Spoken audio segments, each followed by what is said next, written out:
I get emails and occasional phone calls from people wanting to know how to date, how to start over dating.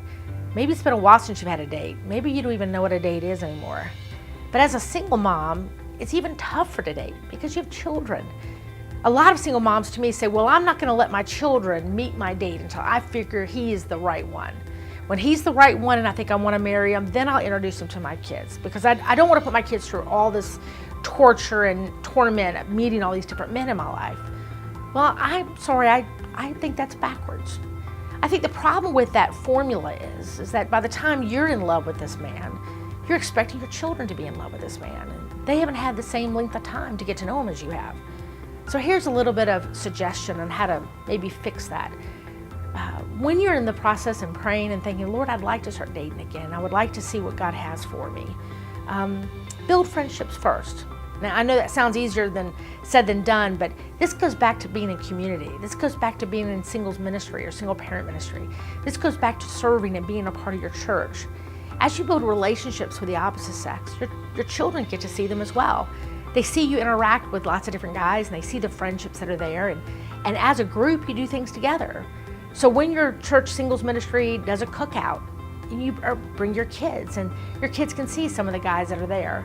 Vice versa, they can see you with your kids and see, wow, this is the lady that I'm interested in. These are her 3 kids. And I think it's good they get to know them as well. You build these opposite sex friendships so that one of them could turn into being the guy for you. So if you do it in a safe way as friendship, then as time goes on, that friendship could turn into something else. The children have gotten a chance to get to know him. You've gotten a chance to get to know him. Then it takes it to the next level, which is, hey, we're hanging out one-on-one. We're not committed yet, we're not calling it dating yet, but we all have gone past a little bit, past the friendship in a group.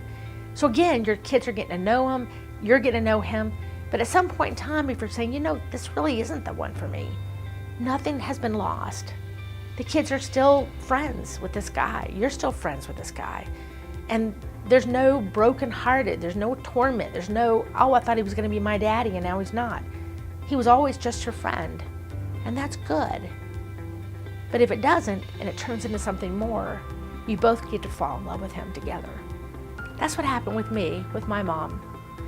My mom was separated, divorced from my birth father, and I remember she brought Henry around to us. And Henry was in our lives as much as he was in her life. He knew through the grapevine that she was a divorced mom with 4 kids. And why he would ask her out, knowing that he'd already raised his kids and he already had grandkids. But yet, he saw something in my mom and he wanted to get to know her better. But she says, hey, I come with 4. Are you ready to get to know them better as well?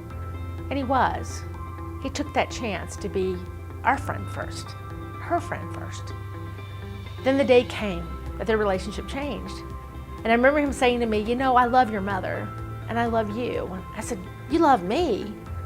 I don't think you know me that well. He says, well, you're part of your mom and I love your mom, and so I love you.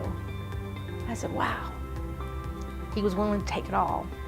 That's okay, you can marry her. You see, that's what you want your kids to see. That's what you want them to experience. They need to fall in love with him just like you fall in love with him. But it starts with a friendship, and it starts with a safe place at your church and in community. So don't do it backwards. Don't find the guy, fall in love, and expect your kids to fall in love. It's really hard on kids to do it that way.